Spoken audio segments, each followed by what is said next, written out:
রায় ও মার্টিনের প্রশ্নবিচিত্রা ক্লাস 9 2025 এটাকে ধরে তোমরা অনেকে প্রস্তুতি নিচ্ছ ফার্স্ট সামেটিভ ইভ্যালুয়েশনের পরীক্ষার জন্য। তো এখান থেকে আমরা আজকে ইংরেজির একটা পেজ আলোচনা করব। আজকে আমরা আলোচনা করব model question paper 3 Barasat PCS government high school. এটা রয়েছে পেজ নাম্বার 77। একের দাগে রয়েছে read the given passage and answer the questions that follow. নিচে একটা প্যাসেজ দেওয়া আছে, পড়তে হবে, বুঝতে হবে, আর তার নিচে প্রশ্নগুলোর উত্তর দিতে হবে।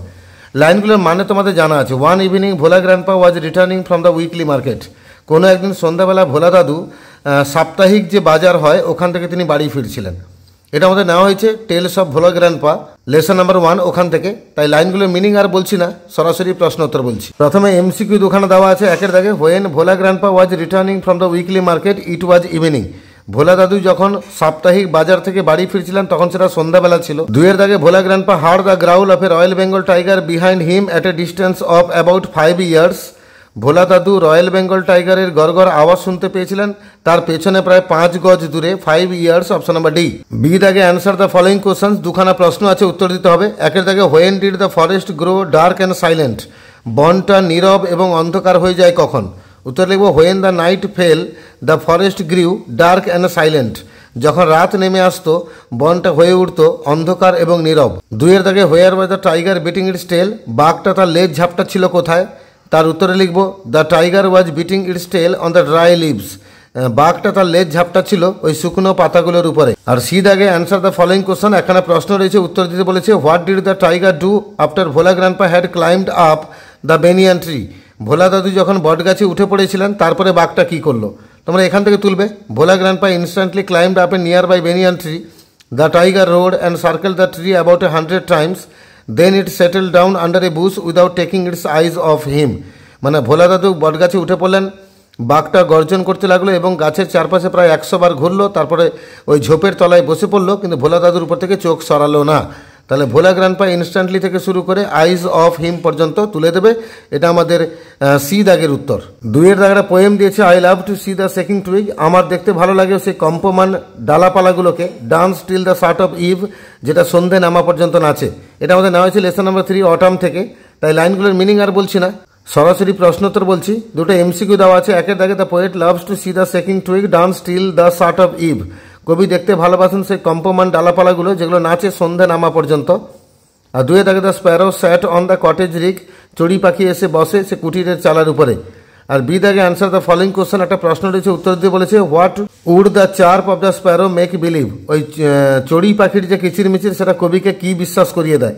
উত্তর হচ্ছে the sparrow's chirp would make the poet believe that spring was fluttering by in summer's lap with flowers to lie. ওই চড়ি পাখির কিচিরমিচির মনে করিয়ে দেয় কবিকে, বিশ্বাস করিয়ে দেয় যে বসন্তকাল খুনসুটি করছে গরমের কোলে ফুলগুলোকে সাথে নিয়ে। তিনের দাগটা আনসিন দিয়েছে Nobel prizes are awarded every year for outstanding achievements in the field of science literature and for promoting world peace. Nobel পুরস্কার প্রত্যেক বছর পুরস্কৃত করা হয় কিছু অসাধারণ কৃতিত্বের জন্য, বিশেষ করে বিজ্ঞানের ক্ষেত্রে, সাহিত্যের ক্ষেত্রে এবং শান্তি স্থাপনের ক্ষেত্রে। Under this prize winner gets a gold medal, a certificate and a large sum of money. এই পুরস্কার যারা পান তারা মূলত একটা স্বর্ণপদক পান, একটা সার্টিফিকেট পান এবং প্রচুর অঙ্কের একটা টাকা, নগদ অর্থরাশি সেটা পান। The Nobel prize is the world's most important prize. Nobel prize হচ্ছে দুনিয়ার সবচেয়ে গুরুত্বপূর্ণ প্রাইজ।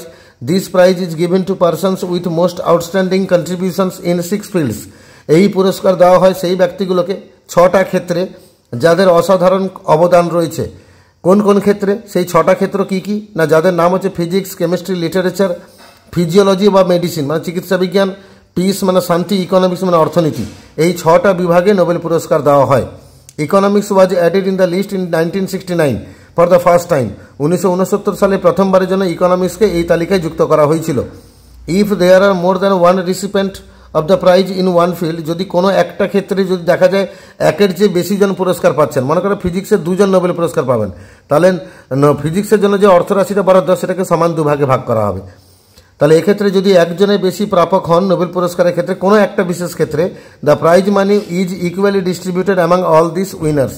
তখন এই সমস্ত বিজেতার মধ্যে ওই অর্থমূল্যটাকে সমান ভাগে ভাগ করে দেওয়া হয়। This prize was instituted by a man who was the inventor of the science of destruction. আর এই পুরস্কার দেওয়ার প্রচলনটা করেছিলেন এমন একজন ব্যক্তি যিনি ছিলেন বিজ্ঞানে ধ্বংসের কোনো একটা জিনিসের আবিষ্কর্তা। The scientist was Alfred Bernard Nobel, ওই বিজ্ঞানী নাম ছিল Alfred Bernard Nobel. He was born in Stockholm on 21 October 1833। 1833 সালে 21 অক্টোবর স্টকহোমে তিনি জন্মগ্রহণ করেছিলেন। He died on 10 December 1896। 1896 সালে 10 ডিসেম্বর তিনি মারা যান। Though he was a citizen of Sweden, যদিও তিনি সুইডেনের অধিবাসী ছিলেন। He was educated in Russia, তিনি রাশিয়াতে পড়াশোনা করেছিলেন। হি ইনভেন্টেড ডিনামাইট, তিনি ডিনামাইট আবিষ্কার করেছিলেন। This material is widely used for breaking rocks, digging petrol wells and in wars. এই জিনিসটা ব্যবহৃত হয় ওই বিভিন্ন পাহাড় পাথরকে ভাঙতে এবং পেট্রোল যে খনি থেকে পেট্রোল তোলা হবে সেই খনিটাকে খনন করতে এবং তার সঙ্গে যুদ্ধে। ফর দিস ভ্যালুয়েবল ডিসকভারি, এই মূল্যবান আবিষ্কারের জন্য Nobel became famous all over the world. Alfred Nobel তিনি গোটা দুনিয়াতে বিখ্যাত হয়ে গেছিলেন।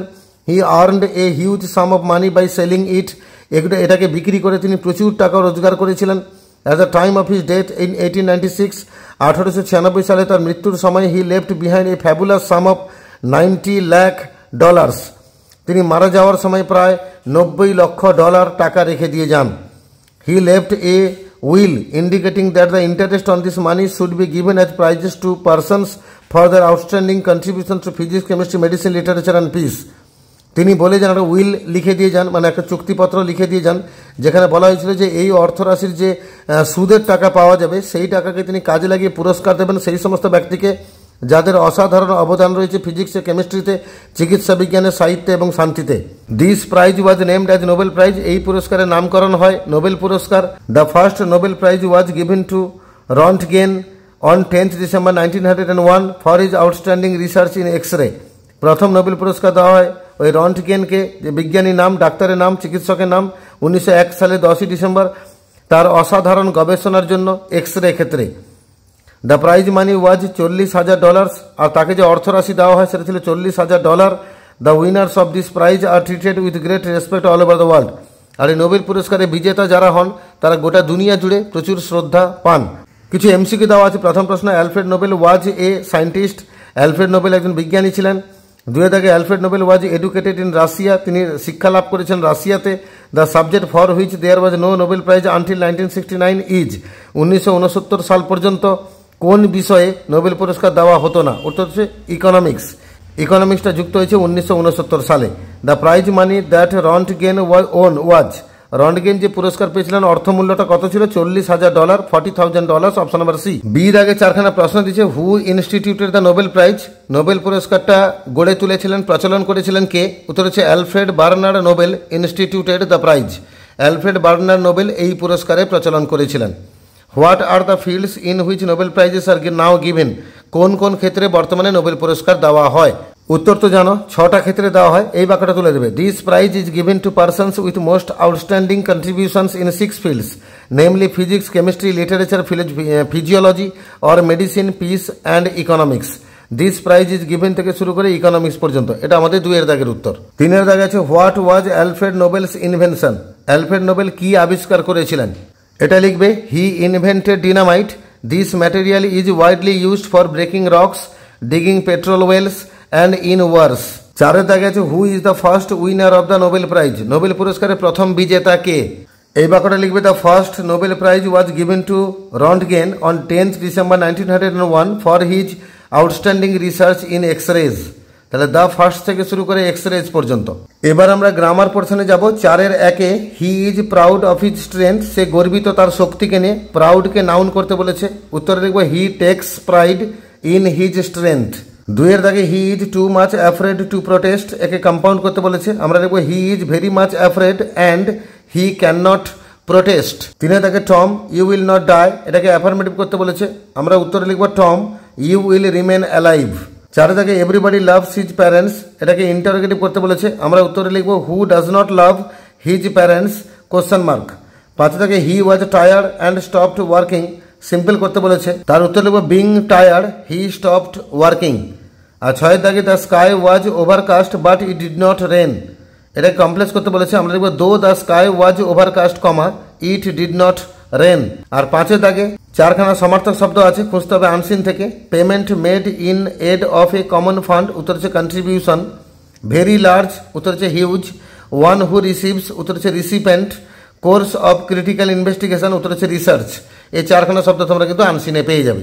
এইভাবে মডেল কোশ্চেন পেপার 3-তে যে ইংরেজিটা ছিল তার আমরা সিন, আনসিন, গ্রামার এগুলো আলোচনা করলাম। রাইটিং স্কিলটা থেকে গেল, এর ভিডিও আলাদা করে হবে। এর আগে মডেল 1-2 এগুলো আমার চ্যানেলে আপলোড করা আছে, ভিজিট করো, প্লেলিস্টকে ক্লিক করো, ক্লাস 9-এর ভিডিও বার করো, সেগুলো পেয়ে যাবে।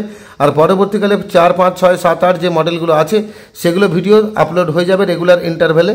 তো যারা নতুন আছো চ্যানেলটাকে সাবস্ক্রাইব করে রাখো, বেল আইকনটাকে প্রেস করে রাখো, যাতে পরবর্তী ভিডিও আপলোড হওয়ার সাথে সাথে তোমাদের কাছে নোটিফিকেশন পৌঁছাতে পারে।